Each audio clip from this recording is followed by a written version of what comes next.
ஓம் சத்குருநாதா சரணம் ஜெய ஜெய, சச்சிதானந்தா சரணம் ஜெய ஜெய.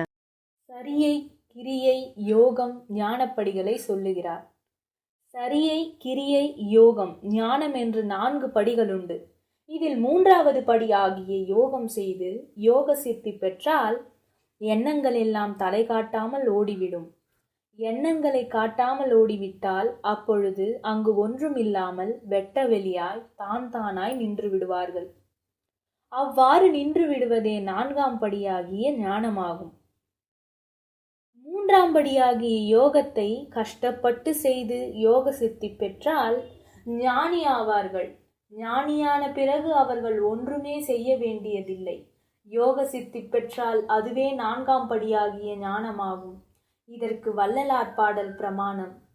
சரிகையிலே ஈசன் சடவடிவமாய் நின்றான், கிரிகையிலே மந்திரத்திற்கிட்டி அருகிருந்தானும் இலா யோகத்தில்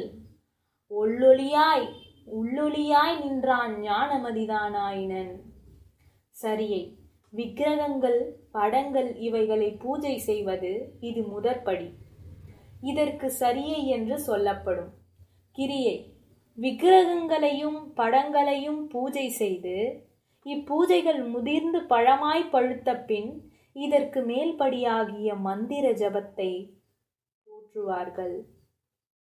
இவர்கள் மந்திர ஜபத்திற்கு போன பிறகு மறுபடியும் கீழ்ப்படியாகிய விக்கிரகங்களையும் படங்களையும் பூஜை சடவடிவம் என்றால் மரங்களினால் செய்த விக்கிரகங்கள் செய்ய அவர்களுக்கு இச்சை இராது.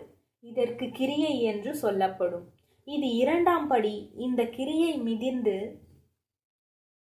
பழமாய் பழுத்த பிறகு இதற்கு மேல்படியாகிய யோகத்தில் போக இச்சையை உண்டாக்கும். யோகம், இந்த யோகத்தில் எண்ணங்கள் எல்லாம் சூன்யமாய் செய்து வெட்டவெளியாய் தானாய் நின்று விடுவார்கள். இது 3ஆம் படி. இவ்வாறு நின்று விடுவதே விஞ்ஞானம். ஞானத்தில் ஒன்றுமே செய்வதில்லை. யோக சுத்தியே ஞானம் என்று மறுபடியும் சொல்லுகிறோம். இதன்றியும் நிஷ்டானுபூதி பிரமாணம் சொல்லுகிறது. பல இடங்களிலும் குரங்கை போல் ஓடித்திரியும் மனதை ஓடவிடாமல் அடக்கினால் ஞானமடையலாம் என்று பெரியோர்கள் எல்லாம் சொல்லியிருக்கிறார்கள். ஆதலால் மனதை அடக்க ஒவ்வொரு படியாய் சாதனம் செய்து சென்றால் கடைசி படியாகிய ஞானத்தை அடையலாம்.